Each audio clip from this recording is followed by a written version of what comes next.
Welcome back to part 3 of our Alaska adventure. In this video, we are going to see us landing off airport, deviating, being stranded in the Yukon, IFR conditions, icing conditions, smoky conditions, and a visit to an Indian reservation that was not planned, and then abandoning the trip and flying commercial home, only to return 41 days later and to finish the trip.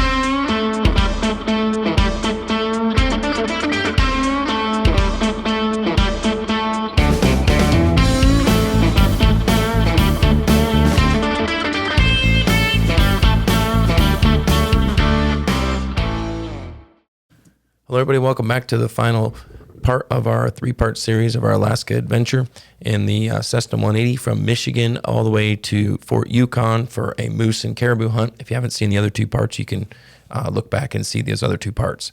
So Nate stayed behind with the gear and the moose meat and caribou meat and flew commercial back to Fairbanks. I took the 180 back to Fairbanks myself.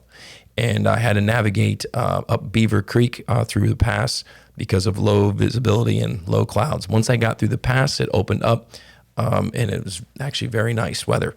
So we had winter, as you've seen. Now we have fall. The color was absolutely gorgeous, and the aspens were in full bloom. And then when we landed, we had summer back in Fairbanks. So it was unique late September. It's really unique weather in Alaska. Then once we got on the ground, we began the process of processing the meat. It took us 2 days, or a day and a half rather, to process all the meat, get it in meat boxes so we could ship it home on a reefer trailer. It comes home frozen on a reefer trailer right to almost to our doorstep. So we had to meet them on a local exit here in Michigan. And then we shipped a bunch of gear back due to weight, trying to cut as much weight as we can. Camping gear, and so we shipped that back as well. Then we were up in the air heading back down the valley towards Tok. So the weather was absolutely beautiful that day, and the closer we got to Tok, the crummier it got, and we knew the weather was going to be a challenge. It obviously became much bigger of a challenge than we ever anticipated. So, but this is the beginning of the adventure home, and you can see the weather starting to get lower and lower as we get closer to Tok. Then we stayed at Tok for one night, and then the next morning we got up and started pushing towards Whitehorse. Okay, we're leaving Tok. Tok is quite a place. We stayed at those little cabins back there, ate at Fast Eddie's. That's about all you see at Tok. Pretty mountains in the background. Airplanes right across the street. So, get going. I think the weather actually really improved from what they were projecting, which is very, very encouraging. So we're happy about that. So we left Tok, and the weather was, the ceiling was okay, and then we flew the flats that followed the river and the Alcan Highway up to Whitehorse, and the clouds were low, and we picked up a little bit of ice, just light droplets of ice as we were heading towards Whitehorse. So it was pretty uneventful getting up into Whitehorse. We had to stay low underneath the deck, and then after Whitehorse, it became a real challenge. This is whenever we started encountering the forest fires again. And when you have that layer, and then you have a lot of forest fire smoke, and there was a lot of stuff burning, it really became a very big challenge for visibility. And then I couldn't climb up in File IFR and climb up in it because I was picking up ice every time. So this is where it became the real raw adventure. So we ended up putting it on the ground in a small airport. They call it an airport. It's just an old Lend-Lease strip called Pine Lake, and there's nothing there, no cell service, no nothing. So I used my DeLorme to communicate with my wife, the texting system, to tell her to please contact the Canadian authorities and let them know I was on the ground safely and close my flight plan, or otherwise they'd be looking for me. So that was a real challenge. We ended up spending the night there. Met another pilot from Alaska, has tens of thousands of flight hours, and he did the same thing. So we were following the Alcan Highway, then the Alcan disappeared. Well, here's Pine Lake. And due to smoke and low visibility, next to zero visibility, we had to land. and divert here. We're supposed to be on Watson Lake tonight, but doesn't look like that's going to happen unless something breaks here. It's supposed to be breaking in about an hour. If that breaks, then we might be able to make a break. But we shall see. Okay, Nate. Here's the video. Hey. What do you think? Canada needs to learn how to put wildfires out. Besides that. Well, we're here at Pine Lake. Where's the lake? That's my question. There isn't no lake. Full pines. Yep, we got the pine part right, but the lake part they messed up on. And we're here in the airplane while it's raining. Just kicking it. Yeah. Enjoying the adventure. Yep, this is part of the stuff we signed up for that we really didn't consider, I don't think. So, Nova Hotel here. There is another guy over there. He did the same thing. He's been flying since 1980. And he's angry. And he's not happy. He was aggravated because he followed us. Thought we knew what we were doing. But I guess we did because we landed in a good spot because he came up here and landed too. But we completely lost visibility. Had to come back and land. So, yeah. We want to have pizza for dinner. Cold pizza. Well, we could probably warm it up. I got my stove. Yeah. Maybe have a little fire. Yeah. I can do coffee in the morning. Yeah. Cool. Yeah, it won't be too bad. I'm living it up. That's right.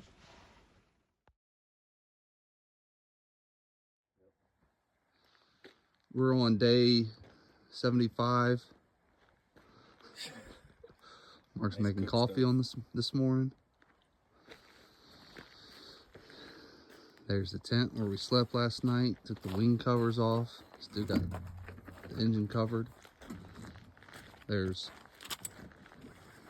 Mark number 1. Mark 2.0 over there.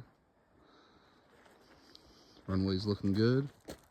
I see blue skies. Clouds starting to move in. Got patches of blue. Hopefully we get up off the ground this morning. And our pilot gets us to where we need to be safely. Last night was really questionable. And we got here safe, so we'll try it again this morning. What guy was that? Well, it's Teslin. We took off this morning, headed for Watson Lake, made it up the canyon, and turned around. We came back. There's our other guy from Pine Lake, Mark. He turned around. He was out ahead of us. So we backtracked and came to Teslin so we could get some cell service and hopefully get a weather report. It's Wednesday afternoon. We're still alive.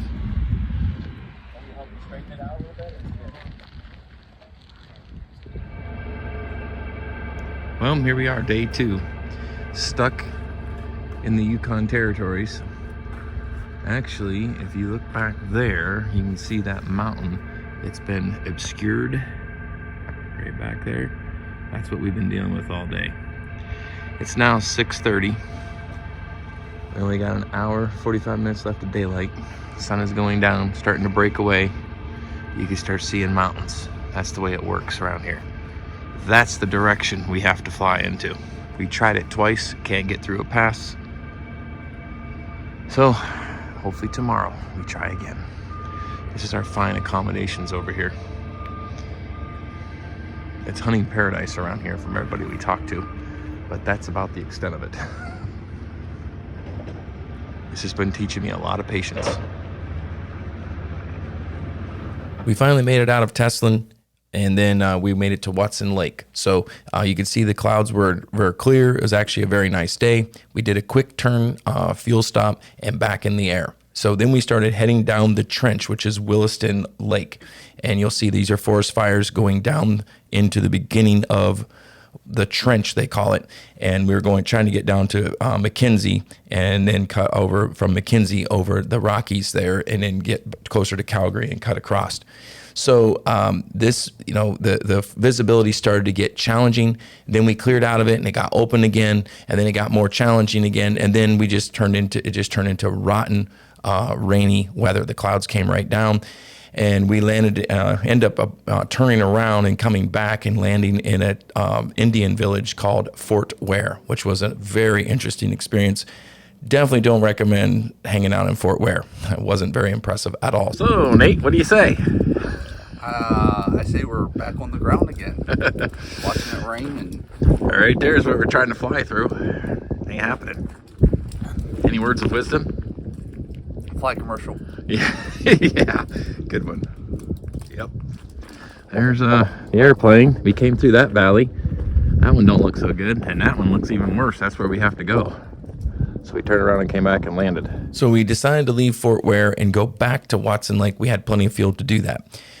And then this is where, I'm sorry for the long delay on these photos and my commentaries, because we just did not catch much footage, because at this point I'm getting stressed, I'm getting frustrated, I'm getting, all these delays and turnbacks and back and forth. So we ended up heading up to Watson Lake, and where we could have cell signal again, because Fort Ware did not have any cell signal. We were using our DeLoreans to communicate, trying to get weather and all that good stuff, and it just was very challenging. So we figured Watson Lake would have been much better, and then we get better weather and see how to make a plan to get out of there. So we met Dustin, the owner of Backcountry BC and Beyond, and Caesar Lake Outfitters. Phenomenal guy, excellent guy. I will be going back to hunt with him eventually.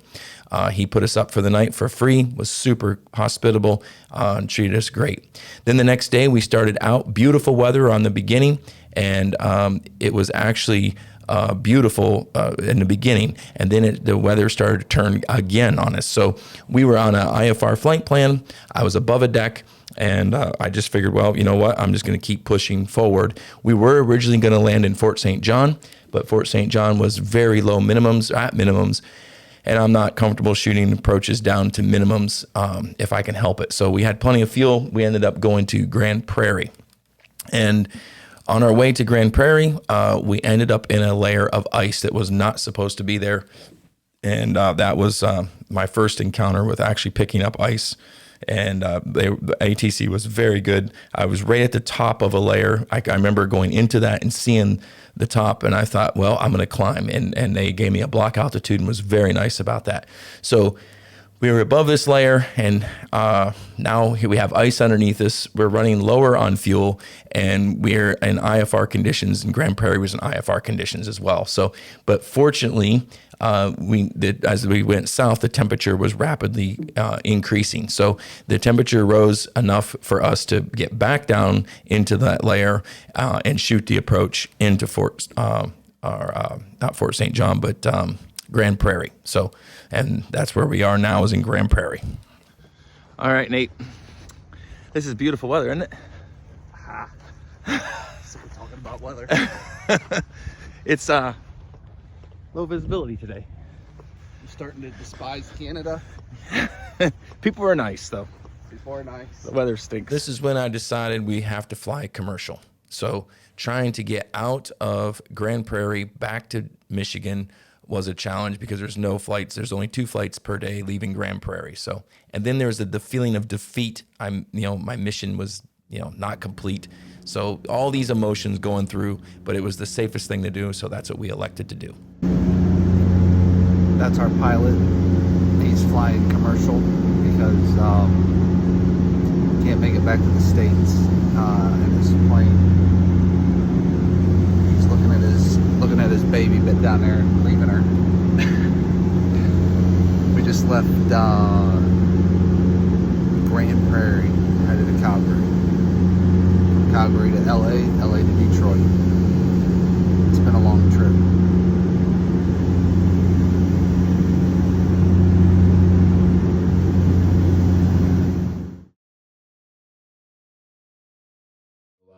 It's time to go and get November 180 Mike Sierra, and I can't wait.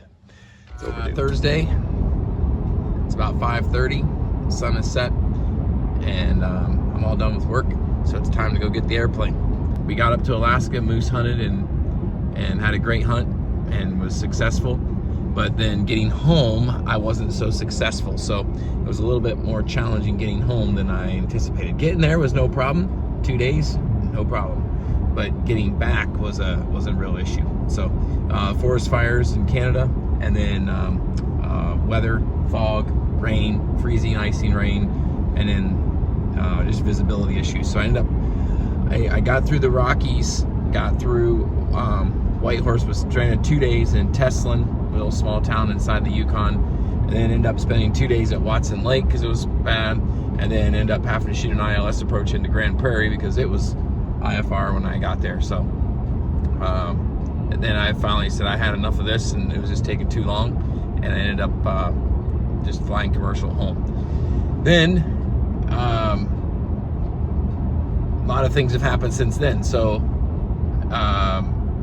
I got home, my daughter got married, and I had to move her to California. They were on their honeymoon, and she married a guy from California, LA. So I drove a U-Haul from Michigan to LA with her stuff, towing a car and taking her dog.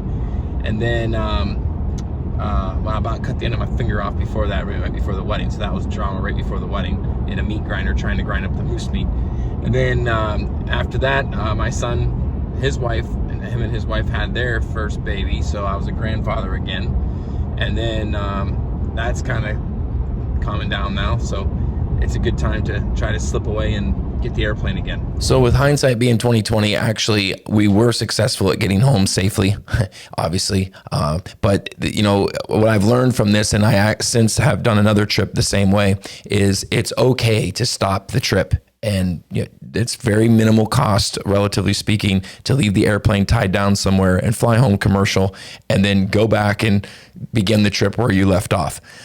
It's just as fun. It might be frustrating, but the get there Titus that we all know about in aviation that kills many pilots is real, and it's something to be mindful of. So don't be afraid to leave the airplane behind. Okay, we finally made it to Grand Prairie. 14 hours later.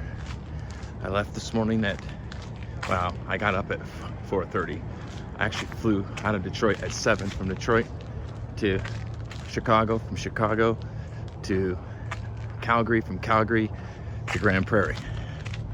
So, moral of the story is, if you're gonna leave an airplane behind and you're gonna have to come back and get it someday, be mindful of what airport that is, because if it's in some crazy spot like this, it takes you all day just to come and get here. So, beautiful weather from where I last left.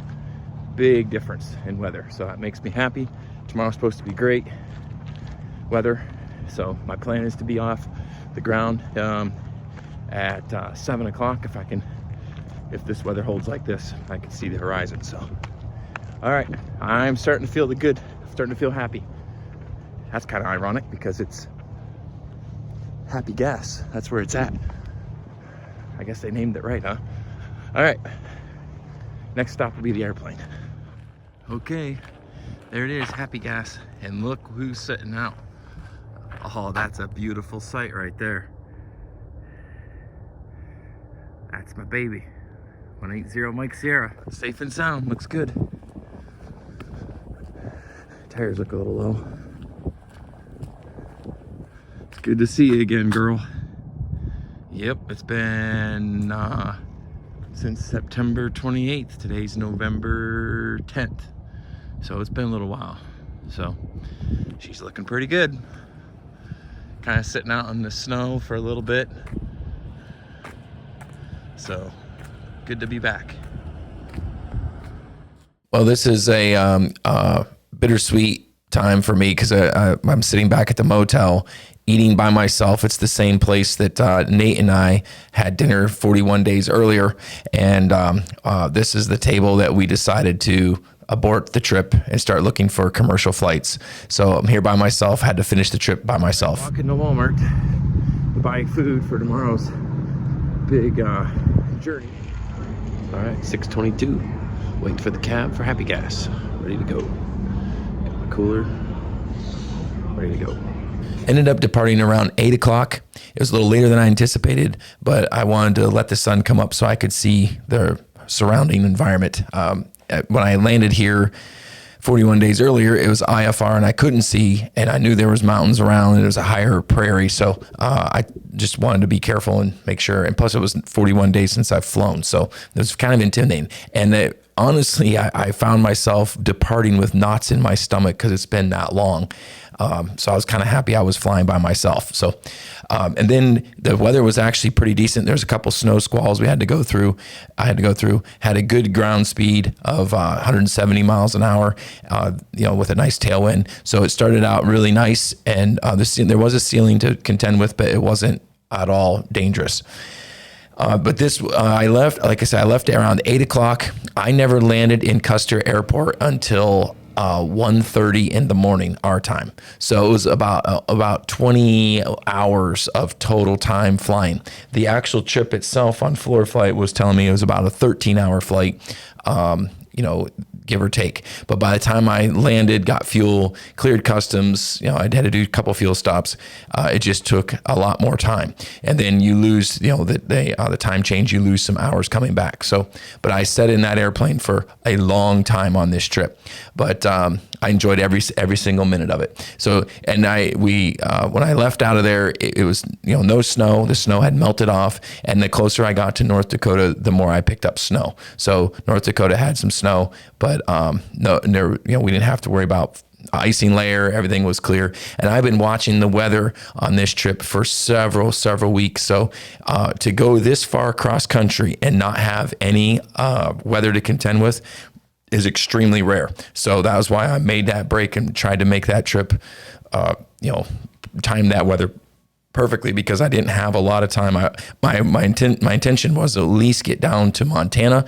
And if the weather turned sour, I was going to leave it in the States at another airport and fly home commercial again. But fortunately, it turned out we had one small storm to navigate around in Minnesota, just outside of Minneapolis.